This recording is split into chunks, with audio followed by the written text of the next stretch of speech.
So welcome to another wargame review by theplayersaid.com. Today we're taking a look at an older game. This one's Labyrinth. This is War on Terror 2001 to question mark. And the game is from 2010. Yes. 2010. And it's designed by Volko Ruhnke, who's a prolific game designer. He's done a lot of the coin games. He's been involved with some other designs as well.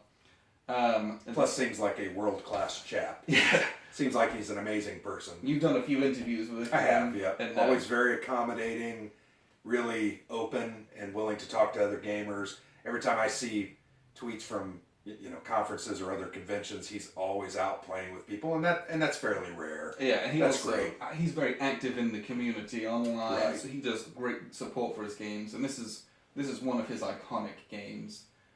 So it's about the war on terror. It's Global, basically, right? You have 9/11's just happened, and then you're basically playing all the events up past that. It's a card-driven game, so each player has a hand of cards from the same communal deck that basically never changes. So there's an aspect of learning the game over multiple plays. The more you play, the more you'll know what the game is and kind of what events might come up, which and when.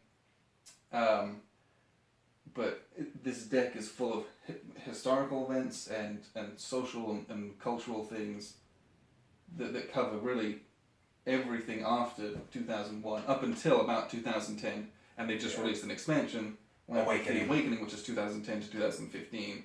So everything up until then is included in this game, and it's a fantastic and also very unique type of game. So it's card-driven in a very similar system to Twilight Struggle from the way that the cards play. Tug of war back and forth. But I feel like everything else in the game is very, very different. Mm-hmm.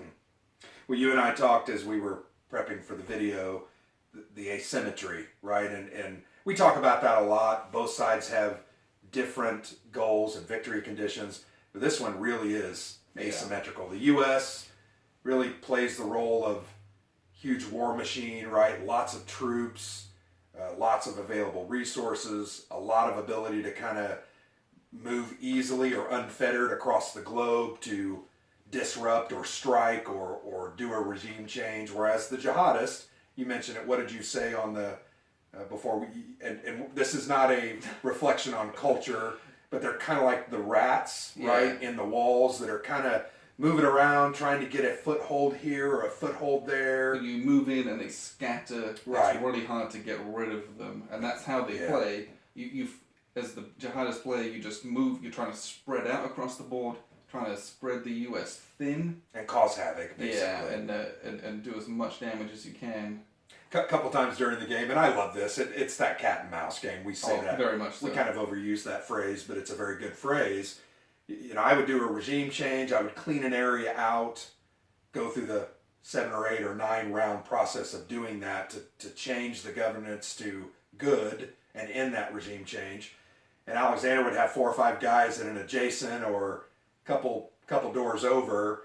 I would run in and he would immediately scatter. And it's just so frustrating because you're trying to get in there and do some disruptions and remove some cadres, and you get in there, just as you get in there it's like bam, he's gone. And that feels very thematic, right? I think that's exactly how it would be. I've never obviously dealt in terrorism and counterterrorism, but very cool thematic element, but also very frustrating for a huge Goliath of a side like the U.S. is. It's also almost quite realistic in the sense that the U.S. will focus in one area to do a big regime change and put all of the effort into that before they can do another one. Right. It's very hard to do 2 of those at a time without going to overstretch and putting yourself in a very bad position. Yeah, I was thinking about it. Down very, and I was trying to get you to do it. I know. Because if you can goad someone into doing that, I think that puts the and the overstretch really reduces your available cards. You go down to 7. And there's a lot of jihadist cards that say, oh, if you're overstretch, you can really kind of cut their throat. I don't know that we played this. I think we had talked 5 or 6 times, and I've never gone into overstretch. So it is something I'm very desperately trying not to do. But I was thinking about it because the game was starting to get really in my favor, and I felt like if I could have gotten 1 or 2 good countries, it would have really truly put the pressure on you to stop worrying about certain things and do other things, and I think it would have been over. So I think about in real life, we had the war in Afghanistan, and that was almost, they kind of had a somewhat of a resolution to that before they went into Iraq full force in 2000. Right. I think that does that really well. That to me is good game design, that it models a lot of what goes on in real life to an extent. Well, and one thing that I really enjoy about this game, we talked about the asymmetry, I love the cards. I think as I'm reading through my hand of 7 or 8 cards, and I'm trying to, just like you do in Twilight Struggle, right? You're trying to maximize your cards and then minimize the damage that is experienced from the other side's cards. So a lot of times I'll be sitting there going, well, this one can't go off, so I can play this. Whereas if I can do a couple things, then this one doesn't mean anything. Yeah.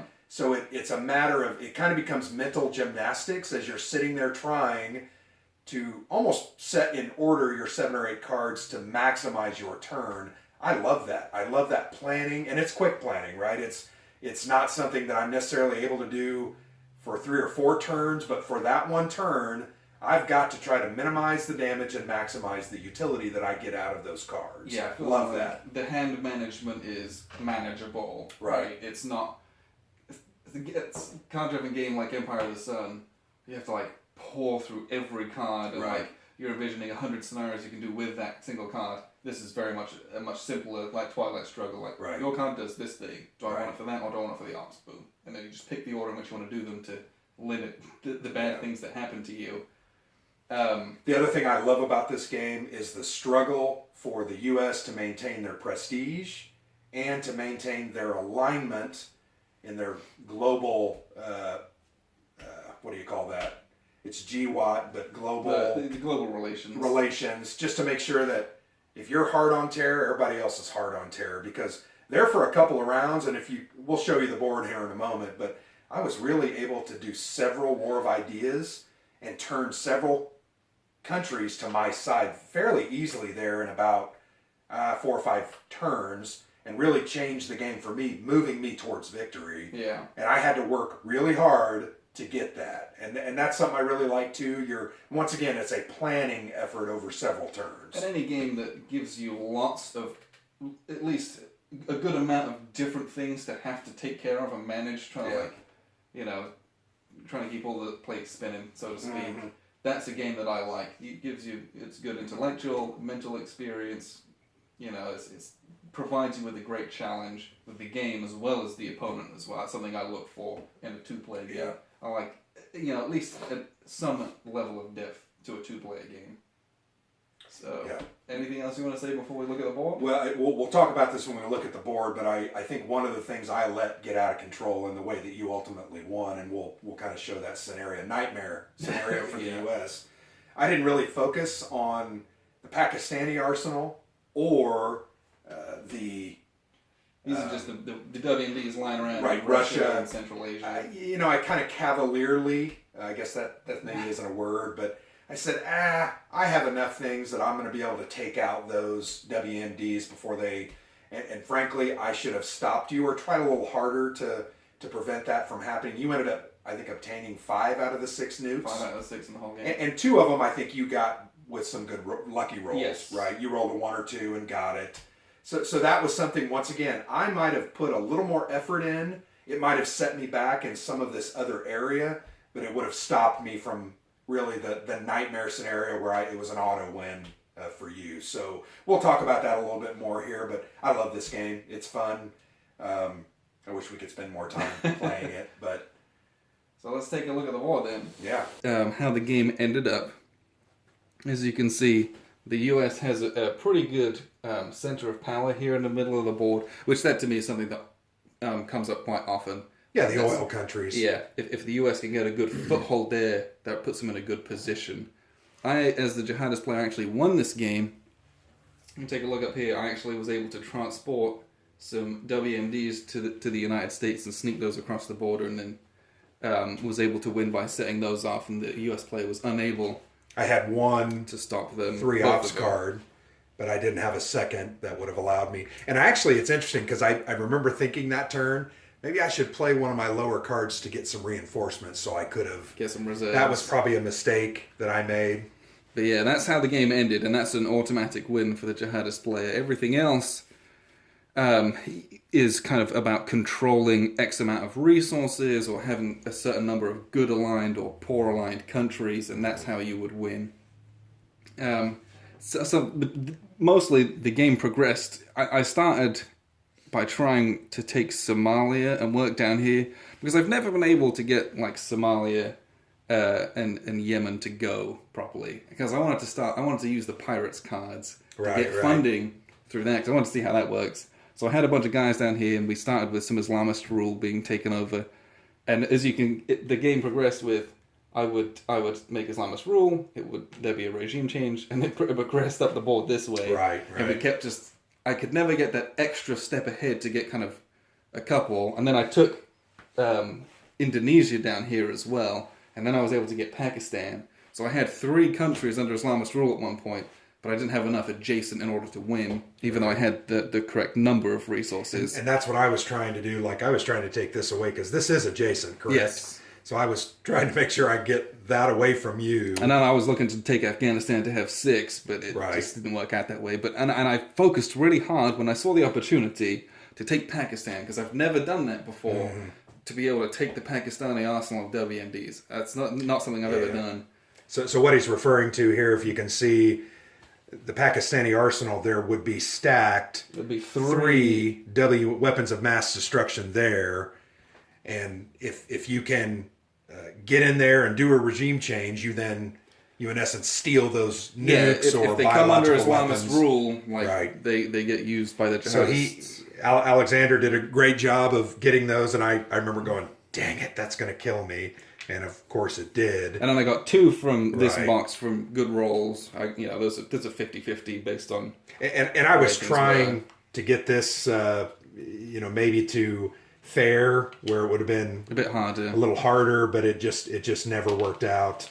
So that's something you've got to continue to focus on. And as we mentioned, I think the jihadists, have it a little harder. I know I've heard people say oppositely that the U.S. might have it a little harder, but I almost feel like the jihadists, they need that miracle win, that series of cards that come up in the right order that allow them to do something like get a couple of WMDs down and then have the U.S. only draw 1 or 2 cards that can do anything and not be able to have them at the right time. Yeah. Or, they try to focus on getting out there and just doing so much that the U.S. can't ever do what they need to do by changing enough countries to good or fair. But this is definitely a game where, to me, this game is as good as the jihadist player can make it. Yeah. If you have a bad jihadist player, this game's going to be over very quickly, and it'll probably be quite boring. So you just called me a bad jihadist player. Yes. Because I think 2 times ago, I tried my hand at the jihadist and absolutely did everything wrong. I think my rolls were terrible. They were also bad. That didn't help. You got the U.S. in the perfect prime position, right? Hard and good prestige, and everything was rolling. And I remember thinking, yeah, this is over. And I think we were done before even getting We didn't even through get the through first the whole deck. Yeah, not even close to that. So thanks. I'm a bad jihadist player. Fine. That's good to know. Yeah, if you don't have someone who can utilize them to the best of their ability, like make something happen, the U.S. will clean them up just like that. Right. And you can have, even if things don't quite go the U.S.'s way, it's still, it just plods along, and they'll be able to do what they need to do. Like, you have to be very creative in certain situations. And there's a lot of bluffing that goes on with the different terror plots that you put down. So there'll be times where I just put out numbered ones instead of WMDs. Right. Because if I capture the WMDs, they go away. They're off the board. And that was something you had to play, a little coy with. And make you waste some 3 cards on some nothingy things. I assumed every time that they were always WMDs. And that's maybe something else I would have done a little differently. But no, I think I did okay. I got at least 3 of those out. Yes. Or got them out of the way. One other thing, and you maybe can't quite see this administrative part of the board. This is where the U.S. troops are stationed and where you can draw them from. It also denotes how many cards you get. So if you're up here, you get 9 cards or more resources. And as you drop down, you're going to have 8. And then the jihadist funding level, which is marked right there, You can see where Alexander ended the game. You were down at 2. Yeah, it was not good. And you were only getting 7 cards. So every time I had 1 extra action, but he couldn't really recruit these guys because he didn't have the funding to bring them in. So if your funding was up, say at 7, you could then recruit from these boxes, but being down at 2, he couldn't recruit. So I worked really hard to get it like that. So that was a look at Labyrinth, the War on Terror. This is one of my favorite games. I love this game. Just put up a written review. You can read a bit more detail about the game. It's a great CDG. It's simple enough to learn and play, but there's so much strategy. Difficult to master. Yeah, I think the mechanics are fairly straightforward, but very difficult to master either of the sides. And we were talking, we would love to get the Awakening. I think we're going to try to get that. We've just got a lot of games right now that we're trying to play and put together, but this is a great game. I love it. The theme is a little dark, right? I mean, we're talking. It's very sensitive for a lot of people, right? Because it's so contemporary. Yes. It just happened and it's still happening, right? So it's a little darker. It's a little. It's not for everyone. It's just not for everyone. I know when we play, we do put tweets out, and we're always a little concerned that some people are going to be potentially upset or bothered. We try to be respectful, though, right? Right. It's not like we say bad stuff, but. Once again, a little more contemporary, a little more close to people's hearts. Either they have family members or others who have been affected by that war on terror. We really have great respect for all of our nation's soldiers and even those of all the countries in the world that are battling this conflict. But this is a game. I think it models very well that struggle. I think it's a very educational game. Absolutely. I've learned a lot from these cards, and we talked about that earlier. If you play historical war games, a part of the reason you play is because you're learning, but also you're trying to have your hand in that history or that event to try to make things turn out differently or change things. And I think that's one of the reasons I love to play war games. And as always, they put all of the events in the playbook, and you can learn. There's a blurb about every single event. All the stuff I didn't know, I've learned from just playing this game, or at least, have an inkling of, what that is. I'll go do some more research. And that's absolutely love that in a game. And this is, again, one of my favorite games. Love Labyrinth. Thank you very much for watching. Thank you.